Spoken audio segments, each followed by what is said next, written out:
Well, if we could go back 1 year, would we still retire early in our 50s?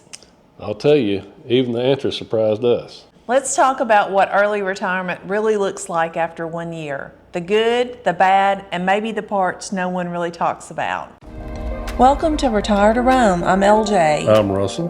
We're retired, traveling full time. On a budget and loving every minute of it.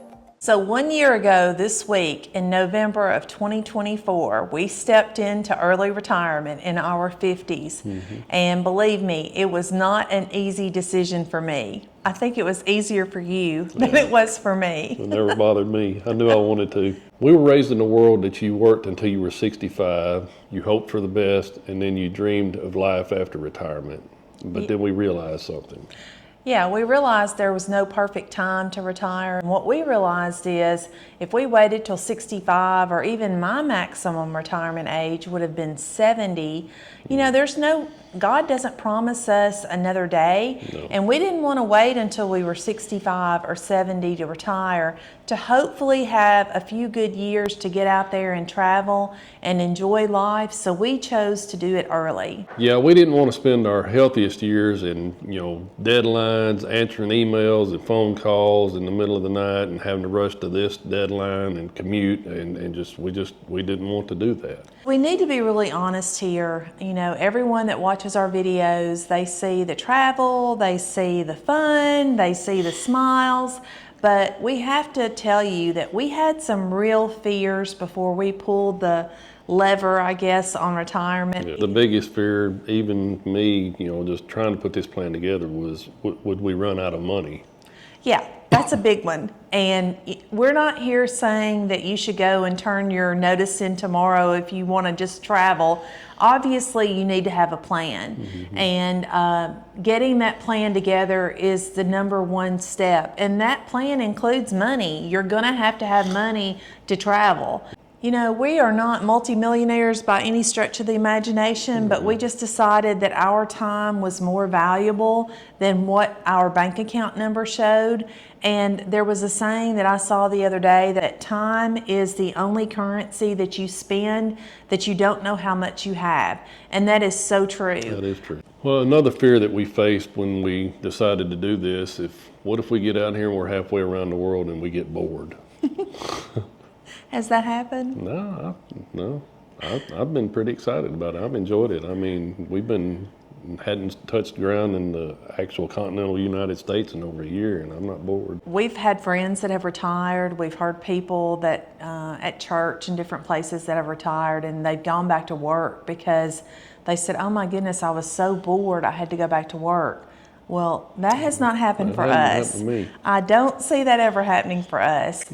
We have not been bored, and even if I was bored, I wouldn't want to go back to work. We occupy our own time. We don't have someone dictating it, and so that keeps us from being bored, I think. Yeah. So another fear that you're going to realize is, what if full-time travel is too hard? And by saying too hard, we mean delayed flights, health problems, emergencies that come up. Visas, different visas, Visas. entries into different countries, Yeah, and we do. Language. Yeah, we do experience some of these hard things. We can take our time and get through any issue that comes up. Yeah, you can get frustrated. There's some challenges and stuff, like when we were in China, the entry in the visa We were entry in the Chinese airport. Yeah, the Chinese airport, and it still was like, I thought we was going to get waterboarded. But anyway, it turned out nice. I mean, we finally worked out. And I guess the biggest fear, whatever this is or whatever. Number four is, can we tolerate being around each other 24/7, 365 days a year? Well, we almost have made it 365 days. We have made it, as of today, yeah. Yeah. So, well, we haven't been traveling 365 days, but we have been retired 365 days. And I'll keep her around. She's not going anywhere. Well, look, on Instagram and Facebook and all the other social media platforms, people put their best face forward, right? Everything's smiles and hugs and kisses and that kind of thing. But there are days that I would like to strangle him, and I'm sure there are days that he would like to do the same to me, although it's probably fewer. Yeah. Anyways, we're really together 24/7. Yeah, and the challenge is now when you're traveling abroad, you're over in these other countries that the accommodations are like the size of an American bedroom or the size of an American living room. So you're on Yeah. top of one another. It's just you're on top of one another. Yeah, and sometimes I just put my earbuds in and listen to something or watch something. Or I get on the iPad. Yeah, or the phone he does and his thing. Death scroll. Yeah. So we've made it work, but we're not sitting here saying everything is perfect and we're, 24/7, just hearts and kisses all the time, because that's not true. But we've made it work, and we know that you could do the same thing.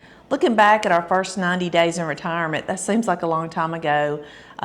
It was kind of a crazy time because we were still in the process of selling our house and getting rid of stuff.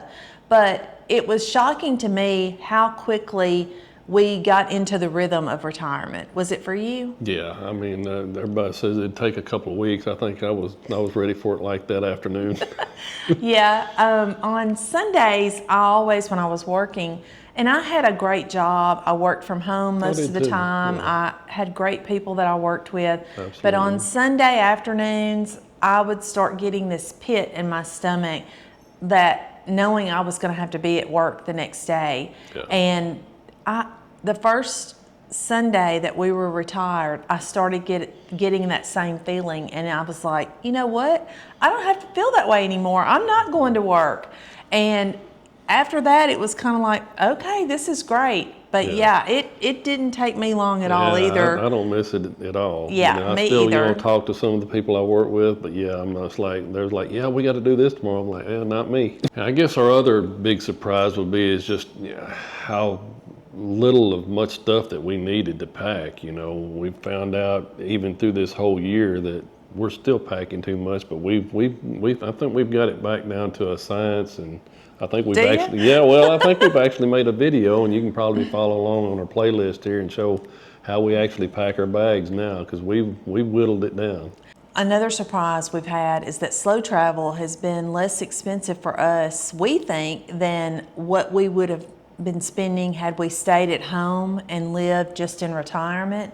We would have had homeowners insurance, car upkeep, car payments, not car payments, we wouldn't have had car payments, but car upkeep, car insurance, gas, that That's kind of what thing. we basically based our budget off, was what we were living on in the United States to actually, live.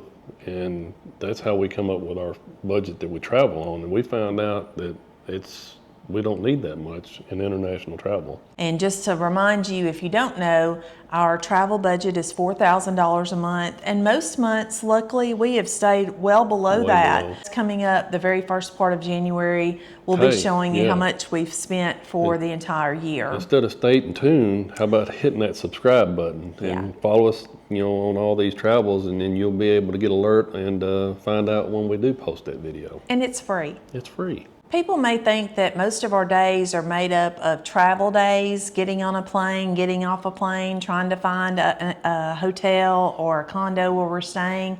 But actually, most of our days are slow and simple. Yeah, we might start off the day in our condo or our Airbnb, whatever it may be for our accommodations, and just start out with, just like everybody else, a cup of coffee, discuss what we might do, explore the new neighborhood that we're staying in, find a local cafe or something. Just it's not all, glitz and glamour. It's just, we're living. We're not vacationing. Yeah, I enjoy nap time. Yeah, it's not always filled with activities and being amused or entertained. I don't have to constantly be doing something, going and seeing something. Because, it's a relaxed pace that we're on. Yeah, we're living life. We are not vacationing. This is the biggest transition you've got to get your mind wrapped around.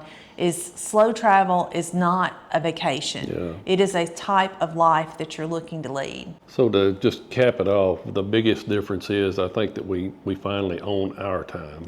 Yeah, we're not on someone else's schedule. We're not having to be clocked in at 8 a.m. or 7 a.m. or whatever time it was. We're not having to be making meetings, appointments, Zoom calls, that kind of thing, answering emails. We are on our own time. If we want to do something, we decide together and we do it. And if we don't want to do anything, we just don't. I mean, it may be the biggest decision is if you want regular or decaf coffee. Exactly. We mentioned this a little earlier, but it's not always sunshine. Let's talk about some of the hard parts. Yeah. And number one in my mind is, I'll reiterate it again, travel days are extremely exhausting. They are. If you are in a cramped airplane for 4 hours, 8 hours, some we've been 12, 13 hours, it is exhausting. It is hard on us mentally and physically. Yeah, for sure, physically. We've had to, like I said, Russell's got a little pillow that he travels with now, and we've changed our luggage around to help some things. We've got, you know, a couple of little other items that we showed you in our packing video to kind of make travel a little more comfortable. But we are traveling in economy. We are not traveling first class. We are budget travelers. So we are not laid up in the front of the plane in these nice plush lounging chairs by any means. If you got some kind of hack or some kind of tip, put it in the comments on what we're doing wrong and, you know, help us out. The second thing I would say would be visas and entry papers, getting those all straight and getting them correct. You have to figure that out. You know, you can't just show up in the country and say, I'm here, because a lot of them, you've got to fill the paperwork out, you know, a month before you get there. Vietnam's a prime example of that. So you just got to know what each country requires, and you have to be prepared for that. Another difficulty, or whatever you want to call it, of this type of travel lifestyle is Airbnbs and whatever accommodations you're booking, or you're not going to have your creature comforts of home. I don't care what you do. There's the beds and the pillows and the cooking, you know, cooktop, or just whatever. It's just not going to be, it's going to be different than what you're used to, so you have to adapt to that. Every place we've been, the beds have been different, the pillows have been different, and when you're traveling with just carry-ons like we are, you don't have the option of bringing your, you know, Select Comfort mattress with you, or your My Pillow or whatever it is that you've got, or had, because we've gotten rid of all of those. So yeah, it can be challenging. I think you were talking earlier, some places don't have elevators, and you have to go walking up 3 stories, 5 stories. But we have become a little smarter on that. We try to filter that out in our accommodation search now. We've learned from, you know, early on that was one of the ways, and we try now to make sure, if we're packing less, which means we try to find a place with a kitchenette if we're staying for a long time to cook, and a washer and dryer. And finally, I guess the most difficult or hard part about traveling is missing family. Yeah. I mean, you know, you got the modern day technology with FaceTime, or, you know, whatever it would be, you know, just WhatsApp, stuff like that, video chat and stuff like that. But it's nothing like being there with the person, you know, talking to them face to face, and that does drag on you a little while. Do we regret retiring early? Absolutely not. Not 1 second. No. We've worked through all these challenges, and I think it's made us a whole lot better as a couple. So, you know, even though she wants to strangle me sometimes, but I think we worked through it, and we found out that we enjoy this lifestyle. We don't regret it, and we wake up refreshed every day. So, but there are a few things that we probably would have changed. Yeah, there's a few things. I think the first one would be we would have gotten rid of things sooner than what we did. But actually, I don't know if that's the way to put it, because if you didn't watch some of our early videos, go back and check that out.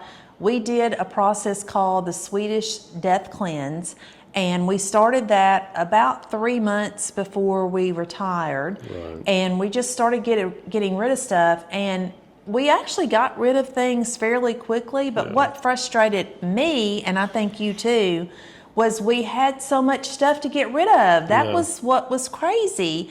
We had just, you know, built our house like 12 years earlier, and we had promised ourselves when we moved in there we weren't going to get all this crap. And when we started digging through stuff, it was ridiculous, the It's stuff. amazing what you accumulate over Yeah. the years. Another thing, we would have stopped stressing over the logistics, the money, and the what ifs. I mean, you have to worry a little bit about money, but if you stuck to a plan and you saved and you've got a financial advisor and you're consulting with him and they say, hey, you can do it, just trust that instinct and just don't rely on the stress of what if. I mean, anything can happen in life, Are you talking about me? I guess. I think I was the one that stressed longer than Russell did. I'm the money person of the couple, I guess, the numbers person. So it did stress me a little bit. But once the financial advisor told us that we would survive, then I think I was ready to go pretty quickly after that. So kind of wrapping things up, that what retirement has gave us is gave us our time. We spend it how we want to, freedom, peace of mind, and just, what are your thoughts? I think we're better partners, we're better humans. I think we're just better overall people since we've retired and gotten out there into the world. We've seen different cultures, different ways of people living that we weren't used to, and that's okay. Yeah. But we've really grown, I think, a lot since we left. Yeah. So the burning question is, do you think we did the right thing by retiring early in our 50s? No, we should have done it earlier, a whole year earlier than what we did. I don't know that my mind would have let me go on any earlier, but boy, I'm glad we did it when we did. So if you're thinking about retiring early in your 50s and traveling the world, you can do this. I'm not telling you to go out and turn Quit your your job notice tomorrow. in. No, don't do that. But you need to start planning. No matter where you're at in your journey, you may be 65 already, you may be 70, you may be 30. Goodness knows if you're young, please start planning now. Get with a financial planner if you don't have one. Sit down, look at your numbers, figure out how much money you're actually going to need to do this lifestyle. You may not need $4,000 a month. You can do it. There's some single people that do it on less than $2,000 a month. It just depends on what you want and how bad you want to have it happen. Mm-hmm. So as we said earlier, if we brought any kind of value to you and you want to follow along, hit that subscribe button, ask us questions, follow us along, give us tips, where you think we might be wrong or whatever. Hey, we're open to criticism, but most of all, we'd appreciate it if you'd follow along. We've heard from a lot of people that are planning to start doing this type of lifestyle in the next 1 to 3 years. So we are excited for you. Yeah. We know that you're going to love it, and hope to see you out there on the road someday. Yeah. But in closing, as always, we just want to wish you a blessed day and safe travels.